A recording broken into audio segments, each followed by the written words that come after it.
You know, it seems like such an easy question why self-care is important, but it's actually one of the hardest questions to answer, and I think it's probably because we live in such a time when self-care is so non-existent. And I say non-existent in terms of it's not a normal practice anymore, right? We're here to serve our kids, we're here to serve our job, we're here to serve our parents or what have you. It's really hard to take a step back and make sure that you're addressing what your mind, body, and spirit need in that moment.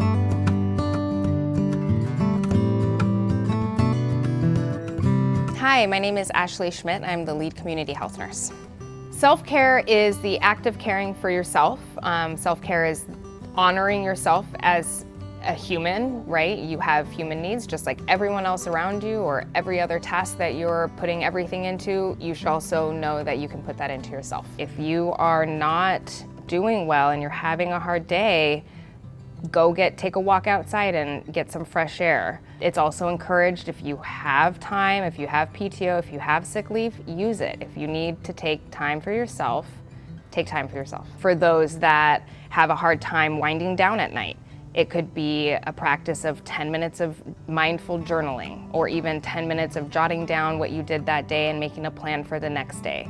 Self-care is really hard, and I think it's really easy for others to tell you to take care of yourself or to preach self-care, but what we don't realize is that often in those moments of either solitude or those moments of group connection, it can also open up a lot of wounds as well. So, you know, really being aware of the journey of self-care, and that when you are dedicated to taking care of yourself, that truly is a journey. There's going to be good days, good moments of self-care, healthy moments of self-care. There's also going to be some really hard moments of self-care. Moments of self-care that might open up things you didn't realize you were ready to or prepared to address. And that's okay. You can release those for the next time, right? But understand that healing is a form of self-care as well. Some really common misconceptions about self-care that drive me up a wall is that you have to spend money. You don't have to spend money to take care of yourself. That you have to get out and about to do it, right? Or go seek something else out. You don't. You can do it right wherever you are in that moment. And that it has to be alone. You don't have to take care of yourself alone. That actually promotes a lot of isolation, and we do find that especially post-pandemic, we're trying to navigate how do we get out of isolation? How do we get out of this rut?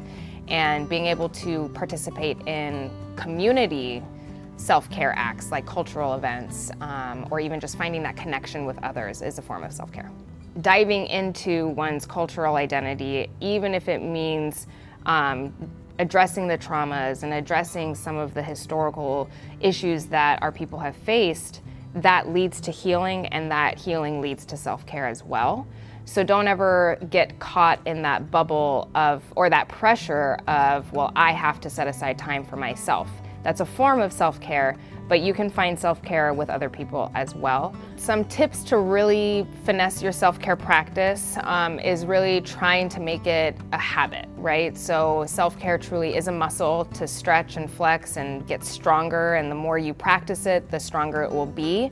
The more you practice it, it'll also be a habit, right? Set the daily practice at times that you'll remember, right when you wake up, right before you go to bed. You can be accountable, right? Have accountability buddy. Do self-care with others. The benefits of self-care is recognizing the human needs in yourself and respecting that. You can practice self-care at any moment of any day internally within yourself if you make it a common practice.